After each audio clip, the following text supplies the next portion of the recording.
இல்லறத்தார் இறைநிலை அடைய பெரிதும் துணை புரிவது கடமை. கடமை நாம் இந்த பூவுலகில் பிறந்த ஒவ்வொருவரும் ஒவ்வொரு உயிரினமும் தங்கள் கடமைகளை செய்து கொண்டேதான் இருக்கின்றன. ஆம், செடியாக இருந்தாலும் கொடியாக இருந்தாலும் விலங்காக இருந்தாலும் மனிதனாக இருந்தாலும் நம் கடமையை கண்டிப்பாக செய்துதான் ஆக வேண்டும். நாம் மூச்சு விடும்போதும் அது நமது கடமையாகத்தான் ஆகிறது. அவ்வாறு நாம் கடமையாக செய்யும்போது அந்த கடமையை செய்து கொண்டிருக்கும் போது இறைவனை நினைக்க வேண்டும். கடமையை தவறாமல் செய்ய வேண்டும். சில நேரம் நம்ம வேலை செய்யும்போது ஐயோ நாம் செய்ய வேண்டியது இருக்கிறதே என்று மனநொந்து செய்கிறோம். ஆனால் நமக்கு பகவான் தந்திருக்கும் கடமைகளை நாம் சரியாக செய்து கொண்டால் இல்லறத்தான் ஆகிய நமக்கு இறைநிலை கிடைக்கும். அதாவது ஒரு சிறிய கதை. அன்னை ஆதிபராசக்தியிடம் ஒரு முறை அன்னையின் துவார பாலகியர், அதாவது அன்னையின் பார்ஷதர்கள் 2 பெண்கள், அவர்கள் கேட்கிறார்கள் அன்னையிடம், அன்னையே தாங்களுக்கு பிடித்த பக்தன் யார் என்று கேட்கிறார்கள். அன்னை சொல்கிறாள், துவார பாலகியரே, நீங்கள் ஊரில் சென்று மக்களிடம் கேட்டு பாருங்கள் எனக்கு பிடித்த பக்தர் யார் என்று. அவர்களும் சாதாரண பெண்மணிகளைப் போல ஊருக்குள் செல்கிறார்கள். முதலில் ஒரு விவசாயியை சந்திக்கிறார்கள். விவசாயியிடம் கேட்கிறார்கள், ஐயா தாங்கள் கோவிலுக்கு செல்வதுண்டா, இறைவனை வழிபடுவதுண்டா என்று கேட்கிறார்கள். அதற்கு அவர் சொல்கிறார், ஆமம்மா, நான் வயலுக்கு வந்தாலும் தினமும் நான் கோவிலுக்கு சென்று இறைவனை வழிபடுவேன், வீட்டிலும் பூஜைகள் செய்வேன் என்று கூறுகிறார். அடுத்ததாக ஒரு தையர் கடைக்காரரிடம் செல்கிறார்கள். அவர் சொல்கிறார், நான் வாரத்தில் ஒரு நாள் விரதம் இருந்து இறைவனை வழிபடுவேன் என்று கூறுகிறார். மூன்றாவதாக ஒரு கடைக்காரரிடம் செல்கிறார். அவர் சொல்கிறார், நான் நஷ்டம் வரும்போது அன்னையிடம் அழுது முறையிட்டு கேட்பேன் என்று சொல்கிறார். கடைசியாக ஒரு வாலிபன், ஒரு இளைஞன் வீட்டின் முன்னால் நிற்கிறான். அவனிடம் போய் கேட்கிறார்கள். அவன் சொல்கிறான், நான் கூலி வேலைக்கு செல்வேன், வேலைக்கு சென்று வந்தவுடன் என் தாயானவள் மிகவும் வயதானவள், அந்த தாய்க்கு பணிவிடை செய்து என் தாயை காப்பாற்றுவேன் என்று கூறுகிறான். இவர்கள் நேராக அன்னையிடம் செல்கிறார்கள். அன்னையிடம், அம்மா நாங்கள் ஒரு விவசாயியை சந்தித்தோம் என்று ஒவ்வொன்றாக நடந்ததை கூறுகிறார்கள். இவர்களில் உனக்கு யாரம்மா பிடித்தமான பக்தன் என்று கேட்கும்போது அன்னை சொல்கிறாள், ஒரு வாலிபன் தன் தாயாரை பேணி பாதுகாத்தான் அல்லவா, அவர்களுக்கு பணிவிடை செய்து தன் கடமையை சரிவர செய்தான் அல்லவா, அவன்தான் எனக்கு உண்மையான பக்தன் என்று கூறுகிறான். எனவே இல்லறத்தில் இருந்தாலும் நம் கடமையை நாம் சரியாக செய்யும்போது நம்மால் இறைநிலை அடைய முடியும். இனி ராமாயணத்தை எடுத்துக்கொண்டோமானால், ராமாயண பாத்திரத்தில் ராமன், லக்குவன், சத்ருகன், குகன், விபீஷ்ணன், ஏன் மேகநாதனை கூட அறிவோம். கைகேயியை கூட நாம் இன்றைக்கும் நினைவு வைத்திருக்கிறோம்.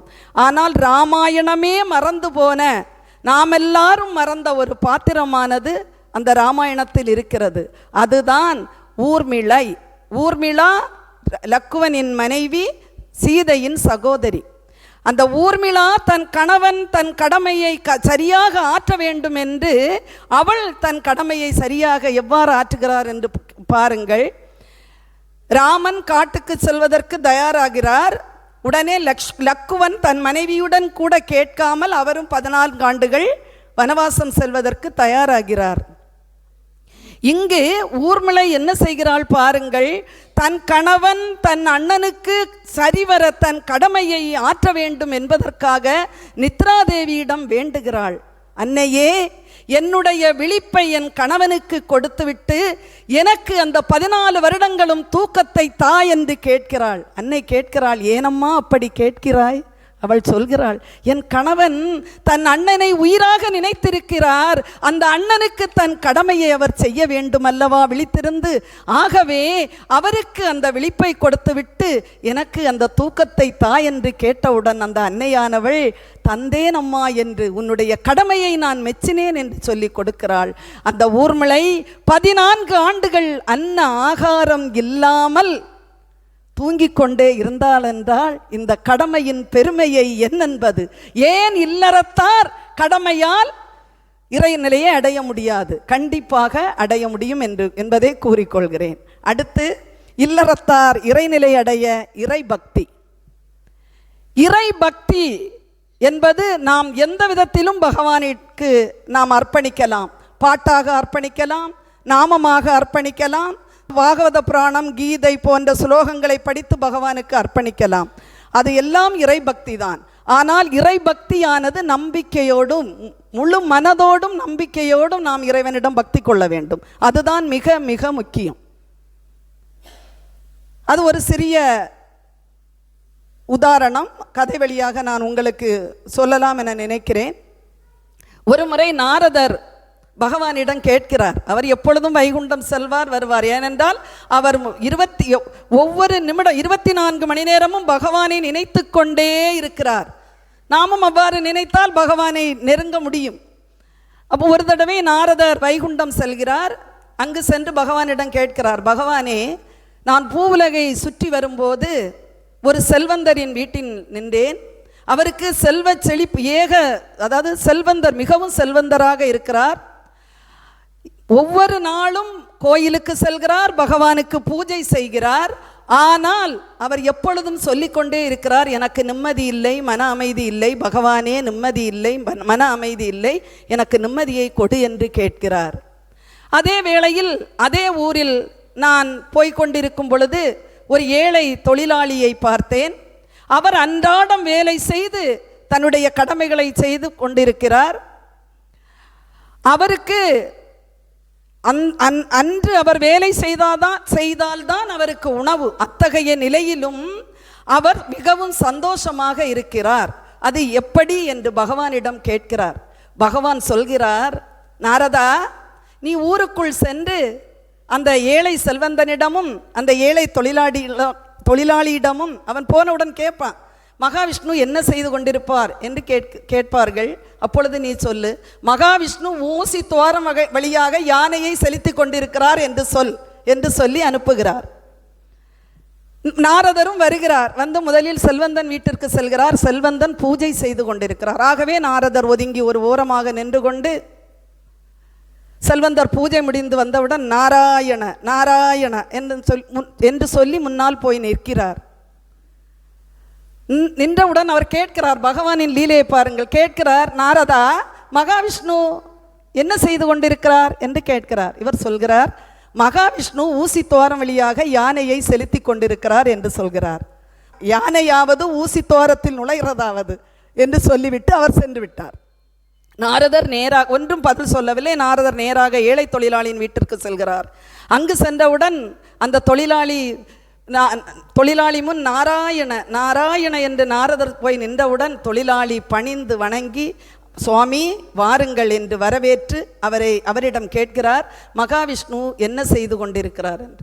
அவரிடம் இவர் சொல்கிறார், மகாவிஷ்ணு ஊசி துவாரம் வழியாக யானையை செலுத்தி கொண்டிருக்கிறார் என்று கூறியவுடன் அந்த தொழிலாளி கொஞ்ச நேரம் அப்படியே கண்ணை மூடி பகவானை நோக்கி அப்படியே உட்கார்ந்திருக்கிறார்.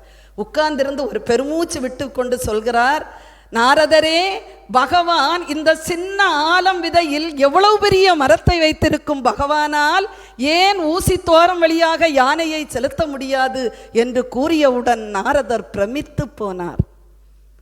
பகவானிடம் சென்று, பகவானே, இவ்வாறு நடந்தது என்று கூறியவுடன் பகவான் சொல்கிறார், நாரதா, இதுதான் மன நிம்மதிக்கும் அமைதிக்கும் காரணம். முழு நம்பிக்கையோடு நாம் இறை பக்தி என்பது அதுதான். நாம் எதை செய்தாலும் பகவானிடம் முழு நம்பிக்கையோடு செய்ய வேண்டும். நாமம் சொன்னாலும் சரி, பஜனை பாடினாலும் சரி, தொண்டு எந்த செய்தாலும் பகவானிடம் பக்தியோடு பாட வேண்டும், பக்தியோடு செய்ய வேண்டும். அது நம்மை இறைவன் பால் இட்டு செல்லும் என்பதில் எந்தவித சந்தேகமும் இல்லை. அடுத்து, இல்லறத்தார் இறைநிலை அடைய பெரிதும் உதவுவது சத் சங்கமே. நான் ஒன்றை உங்களிடம் சொல்ல விரும்புகிறேன். இன்றைக்கு இந்த அளவு ஒரு 2% பகவான் முன் பேசுகிறேன் என்றால் அது ஐயா எங்களுக்கு கொடுத்த சத் சங்கம்தான். இதில் எந்தவித சந்தேகமுமே இல்லை. அவர்கள் கொஞ்சம் கொஞ்சமாக எங்களை சத்சங்கத்தில் ஈடுபடுத்தி எங்களுக்கு ஞானம் ஊட்டுவதற்காக பாடுபடுகிறார்கள் என்றால் அதுதான் உண்மை. ஆகவே நாம் இல்லறத்தாராக இருந்தாலும் இறைநிலை அடைய சத்சங்கம் உதவும். சத்சங்கத்திற்கு அவர்கள் ஒரு அழகான கதை சொன்னார்கள். பகவானிடம் நாரதர் கேட்கிறார், நாராயணா நாராயணா என்று நான் எப்பொழுதும் சொல்லிக் கொண்டிருக்கிறேனே, இதனால் எனக்கு என்ன பலன் ஐயா என்று கேட்கிறார் பகவானிடம். பகவான் அழகாக ஒரு புன் சிரிப்பு, அவருக்கு ஒரு சின்ன சிரிப்பு உண்டுல்ல, சுண்டாசிச்சு அப்படி ஒரு சிரிப்பு சிரிச்சிட்டு சொல்றாரு. அப்படி அவங்க சொன்னாங்கல்ல, நாரதரா நீ அங்கே போயின்னு வண்டாயிருந்தது கிளியாக மாறுகிறது, கிளியாக இருந்தது கன்றாக மாறுகிறது, கன்றுக்கு இளவரசியாகும் பாக்கியம் கிடைக்கிறதென்றால் அது அந்த சத்சங்கத்தால் தான், சத்சங்கம்தான். அந்த சத்சங்கமே நம்மை இறைநிலைக்கு இட்டு செல்லும் என்பதில் சந்தேகமே இல்லை. ஆகவே நாம் எனக்கு புக்கு படிக்க தெரியாது, ஒன்றுமே தெரியாது என்றால் கூட சும்மா போய் ஒரு சத்சங்கத்தில் உட்கார்ந்தாலே போதும், நமக்கு பகவான் அருள் நிச்சயம் உண்டு என்பதை இங்கு கூறிக்கொள்கிறேன். அடுத்து கர்மயோகம். கர்மம் என்றாலே வினை. வினையாற்றாது இந்த உலகத்தில் யாரும் வாழ முடியாது. அந்த வினை சொல்லுவாங்கல்ல, வினை விதைத்தவன் வினை அறுப்பான், திணை விதைத்தவன் திணை அறுப்பான். அதுதான் நம்முடைய பிறவியினுடைய சாராம்சம். நாம் நல்ல பாவம் புண்ணியம் செய்திருந்தோம் என்றால் நல்ல பிறவி, இல்லை என்றால் அதற்கு தகுந்தால் பிறவி. அதுதான் கர்மம். அந்த கர்மத்தை நாம் எவ்வாறு கர்மயோகம் ஆக்குவது, அதுதான் கர்மத்தை கர்மயோகம் ஆக்குவதென்றால் இறைவன் திருவடியில் சரணாகதி அடைவது. இறைவா, நான் ஒரு கருவி, எனக்கு ஒன்றும் தெரியாது, எல்லாம் நீதான் என்று அவரிடம் அர்ப்பணிப்பதுதான் கர்மம், கர்மயோகம். அவ்வாறு கர்மத்தை கர்மயோகம் ஆக்கும்போது நம்முடைய செயல்களை பகவான் பார்த்து கொள்வார். அதில் எந்தவித சந்தேகமும் கிடையாது. ஆனால் இந்த கலிகாலத்தில் நம்மால் முடியாது. ஏதாவது ஒன்று செய்துட்டு நான் தான் செய்தேன்னு சொல்லணும். அப்பொழுது என்ன பண்ண வேண்டும் என்றால், அதையும் பகவானே நான் என்று சொன்னாலும் அது உன்னிடம் சமர்ப்பிக்கிறேன் என்று சொல்லிவிட்டோம் என்றால் அது பகவான் பார்த்து கொள்வார். கர்மயோகம், கர்மத்தை கர்மயோகம் மாற்றுவதற்கு வியாச பகவான் யமுனை கரையில் நிற்கும் போது கோபிகா ஸ்திரீகள் தான் தயிர் பாலெல்லாம் கொண்டு போவதற்கு நிற்கிறார்கள். அப்பொழுது அவர் சொல்றார், எனக்கு பசியா இருக்கு, எனக்கு இதெல்லாம் தந்தீங்கன்னா நான் உங்களை அக்கறைக்கு போவதற்கு உங்களுக்கு நான் உதவி புரிவேன்னு சொன்னோன்னே தான் அவர் சொல்கிறாரு. நான் அப்போ தான் சாப்பிட்ருக்கிறாரு, தயிர் வெண்ணெய் மோரெல்லாம் அப்போ தான் சாப்பிட்ருக்கிறாரு. அவர் சொல்கிறாரு, நான் இன்றைக்கு உபவாசம் இருப்பது உண்மையானால் யமுனையே எங்களுக்கு வழிவிடு அப்படி சொல்கிறாரு. இப்போ யமுனா தேவி வழிவிடுறாங்க. அப்போ தான் கோபிகா ஸ்திரீகளுக்கு என்னப்பா, இவர் இப்போ தானே சாப்பிட்டார். வியாசர் என்ன எது செய்தாலும் பகவானுக்கு அர்ப்பணமாக செய்கிறார். அவர் அப்போ சொல்கிறதில்லை, அவர் அப்படி தான் செய்கிறார். அதை பகவான் ஏற்றுக்கொள்கிறார். அதுதான் கர்மம். கர்மயோகம் என்றாலே நாம் செய்யும் செயல்களை இறைவனுக்கு அர்ப்பணித்து இறைவனாலே நடக்குன்னு வாயால் சொன்னா போராது, மனசால முழு நம்பிக்கையோட இறைவன் மீது பக்தி கொண்டு செய்வது தான் கர்மயோகம். அவ்வாறு நாம் நம் வாழ்நாளில் செய்தோம் என்றால் நிச்சயமாக நமக்கு அனுபவத்திலேயே தெரியும், நிச்சயமாக பகவான் நம்மை வழிநடத்தி செல்வார் என்பதில் எந்தவித சந்தேகமும் இல்லை. அடுத்து விருந்தோம்பல். விருந்தோம்பல் என்பது நம்முடைய பண்பாட்டின் ஒரு பகுதி. விருந்தோம்பல் இல்லாமல் எதுவுமே இல்லை. தர்மர் அஸ்வமேத யாகம் செய்கிறார், பெரிய யாகம்.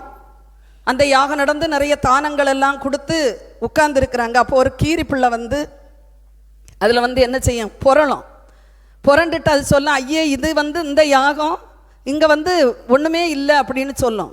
அப்போ அவங்க எல்லாம் ஏன்னு கேட்பாங்க. அப்போ அது சொல்லும், நான் அங்கே ஒரு அந்தனர் அவர் உஞ்ச விருத்தி, அதாவது பிச்சை எடுத்து சாப்பிடுவாங்க அவங்க ஃபேமிலியோட, அப்பா அம்மா மகன் மருமக 4 பேர். அப்போ அவங்களுக்கு பிச்சை யாராவது கொடுத்தாதான் அதாவது அவங்க அன்னைக்கு சாப்பிடுவாங்க. அப்போ 2 நாட்களாக அவங்களுக்கு எந்த இதுவுமே கிடைக்கல, அவங்களுக்கு சாப்பாடு இல்லை. அப்போ ஒரு நாள் அன்னைக்கு 3வது நாள் அவங்களுக்கு ஒரு ரொட்டி துண்டு கிடைக்குது.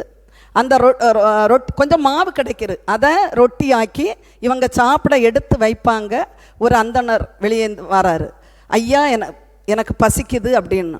உடனே அவங்க என்ன செய்வார் தெரியுமா, அந்த குடும்பத்தின் தலைவர் அவருக்குரிய பங்கை அந்த அந்தணருக்கு கொடுத்து விடுவார். அவருக்கு பசி அடங்கவில்லை. அடுத்து அந்த மனைவி ஆனவள் கொடுத்து விடுவாள். அவருக்கு திருப்பியும் பசி அடங்கவில்லை. மகன் கொடுத்து விடுவான். தனக்கென்று ஒரே ஒரு ரொட்டி 2 நாளாக பட்டினி. நன்றாக புரிந்து கொள்ளுங்கள். அடுத்து அந்த மருமகளும் தன் பங்கை கொடுத்து விடுவாள். அவ்வாறு அவர்கள் அந்த விருந்தோம்பலில் மிகுந்த புகழ் பெற்றவர்களாக இருக்கிறார்கள். அங்கு கொஞ்சம் மாவு கீழே சிதறி கிடந்தது. அதில் நான் போய் புரண்டு எழும்போது என்னுடைய பாதி மேனி தங்கமாக மாறியது. ஆகவே தங்களுடைய யாகத்தை விட அந்த விருந்தோம்பல் ஒரு அந்தணன் செய்தாரே அதுதான் உயர்ந்தது என்று அந்த கீரி பிள்ளை கூறுகிறது. ஆகவே விருந்தோம்பல் என்பது அவங்க சொன்னாங்க, விருந்தோம்பல் வாரவங்களுக்கு மட்டும் கொடுக்கறதில்லை, இன்னும் யாரும் வரமாட்டார்களா என்று எதிர்பார்த்து ஆவலோடு நாம் விருந்தோம்பினால் இறைவன் அருள் நமக்கு நிச்சயம் உண்டு என்பதை கூறிக்கொள்கிறேன். அடுத்து திருத்தொண்டு. தொண்டே மிகவும் உயர்ந்த ஒன்று என்று சொல்லலாம். அதாவது நேற்றைக்கு பார்த்தீங்கன்னா நம்ம ஆனந்த குருகுலத்தில் 27 அன்பர்கள் வந்து திருத்தொண்டு செய்தார்கள். எவ்வளவு ஆச்சரியமாகவும் அழகாகவும் இருந்தது தெரியுமா? பகவானுக்கு புல்லு வெட்டி எவ்வளவோ வேலைகள், எவ்வளவோ தொண்டுகள். அந்த தொண்டு கடைசியில் சாயங்காலம் சத்சங்கம் நடக்கும்போது நம்ம குறிச்சி சொன்னாங்க, இந்த தொண்டு தான் நம்முடைய எல்லா செயல்களிலும் மிக மிக முக்கியமானது இந்த திருத்தொண்டு. அதாவது உளவார பணி, கோயிலில் விளக்கேற்றுதல், கோயிலில் விளக்குகளை தூய்மையாக்குதல், கோயில் வளாகத்தை தூய்மையாக்குதல், கோயிலுக்கு விளக்கிடுதல் போன்ற இந்த திருத்தொண்டு தான் மனிதனை உயர்ந்த நிலைக்கு கொண்டு செல்லும் என்பதில் எத்துணை சந்தேகமும் இல்லை. ஆகவே எல்லோரும் திருத்தொண்டு செய்து நம்முடைய ஆனந்த குருகுலத்திலும் திருத்தொண்டர் குழாம் என்ற ஒரு அமைப்பு இருக்கிறது. அந்த அமைப்பின் மூலம் ஏராளமான அன்பர்கள் ஒவ்வொரு மாதமும் 4வது ஞாயிற்றுக்கிழமை அன்று வந்து பகவானின் ஆலயத்தினுள் இருக்கும் ஒவ்வொரு வேலைகளையும் மிகவும் சந்தோஷமாகவும் திருப்திகரமாகவும் செய்கிறார்கள். திருத்தொண்டுதான் இல்லறத்தார்கள் இறைநிலை அடைய பெரிதும் உதவுவது என்று கூறுவதில் பெருமகிழ்ச்சி அடைகிறேன். அடுத்து குருபக்தி. நாமே குருபக்தி தான். பகவான் இல்லாமல் எதுவுமே இல்லை என்று நாமே பகவானிடம் சரணாகதி அடைந்திருக்கிறோம். குருவருள் இல்லையேல் திருவருள் இல்லை. குருவருள்தான் ஒருவனை உய்வு நிலைக்கு இட்டு செல்லும். அதாவது நாமதேவர் என்ற ஒரு பக்தர், அவர் வந்து பகவானை நேரில் பார்ப்பாராம். வடநாட்டில் உள்ள நாமதேவர், அவர் வந்து எப்படி நம்பியாண்டார் நம்பி பிள்ளையாருக்கு பூஜை செய்யும் போது அவருடைய உணவை சாப்பிட வைத்தாரோ அதே போல் பகவான் கிருஷ்ணரை சாப்பிட வைத்த ஒரு பகவானையே நேரில் பார்க்கும் ஒரு சிறந்த பக்தர். அந்த பக்தருக்கே கடைசியில் பகவான் ஞானேஸ்வரர் என்ற குரு மூலம் நீ முக்தி அடையலாம் என்று உபதேசம் செய்தார் என்றால் குரு பக்தியின் பெருமைதான் என்னே. அடுத்து தான தர்மம். தானம் என்பது கேட்டு கொடுப்பது, தர்மம் என்பது அதிகமாக கேட்காமல் கொடுப்பது. தானம் பாவங்களை அளிக்கும், தர்மம் புண்ணியம் செய்யும் என்று கூறி சென்றார்கள். கர்ணனை நாம் எடுத்துக்கொள்ளலாம். தான தர்மம், கர்ணன் தானத்தில் மிக சிறந்தவன். அதேபோல் தர்மர் நேர்மையானவர், தான தர்மத்தில் மிக சிறந்தவர். தர்மரை ஒரு நாள் காட்டில் அவர்கள் இருக்கும் பொழுது தண்ணீர் தாகம் எடுக்கிறது என்று திரௌபதி சொல்கிறார்கள். அப்பொழுது தர்ம தேவதையானவள் இவர்களுடைய தர்மத்தை சோதிப்பதற்கு எண்ணி ஒரு குளக்கரையில் இவர் முதலாவதாக அர்ஜுனன் செல்கிறான். அர்ஜுனன் சென்று தண்ணியை இப்படி கோரும்போது, அர்ஜுனா தண்ணீர் எடுக்காதே, என் அனுமதியின்றி நீ எடுக்கக்கூடாது என்று கேட்கிறது. உடனே அர்ஜுனன் அதை கேட்காமல் அந்த தண்ணியை கோரும்போது அவன் இறந்து விடுவாய் என்று சொல்கிறது. அதே போல அர்ஜுனன், அடுத்து பீமன், நகுலன், சகாதேவன் எல்லோரும் நம் தம்பிகள், போன தம்பிகளை காணவில்லையே என்று தர்மன் இங்கு வரும்போது அந்த தர்ம தேவதை முதலில் என்ன சொல்கிறது என்றால், நான் கேட்கும் கேள்விகளுக்கு பதில் சொல்லிவிட்டு நீ தண்ணீர் எடுத்துப்போ என்றுதான் அர்ஜுனனிடம் சொன்னது. அதே போல தர்மரிடமும் சொல்கிறது, நான் கேட்கும் கேள்விகளுக்கு நீ பதில் சொல்லிவிட்டு தண்ணீர் எடுத்து குடிக்கலாம் என்று சொன்னது.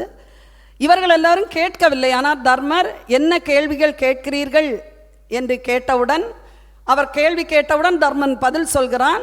உன்னுடைய பதிலுக்காக நான் மெச்சினேன், உன்னுடைய பதிலுக்காக நான் மெச்சினேன். உனக்கு யார் வேண்டுமோ ஒருவரை கேள், அவர்களுடைய உயிரை நான் மீட்டு தருகிறேன் என்று கூறியவுடன் தர்மர் என்ன செய்தார் தெரியுமா?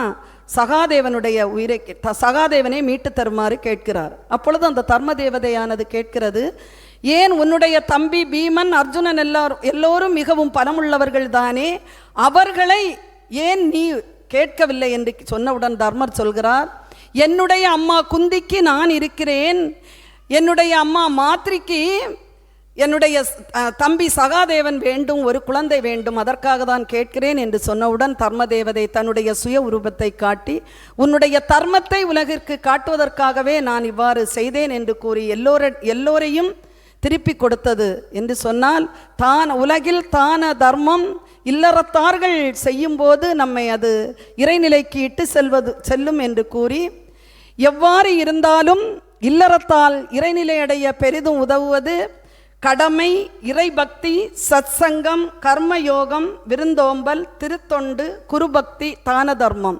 இத்தனையும் ஒரு தேரை இழுப்பதற்கு எவ்வாறு அத்துணை சக்கரங்களும் நன்றாக இருக்க வேண்டுமோ, அதுபோல இல்லறத்தார் இறைநிலை அடைவதற்கு இத்துணை அம்சங்களும் இருந்தால்தான் அந்த இல்லறம் சிறப்பாக அமையும், அவன் வாழ்வு திருப்திகரமாக இருக்கும் என்று கூறி முடிக்கிறேன். நன்றி, வணக்கம்.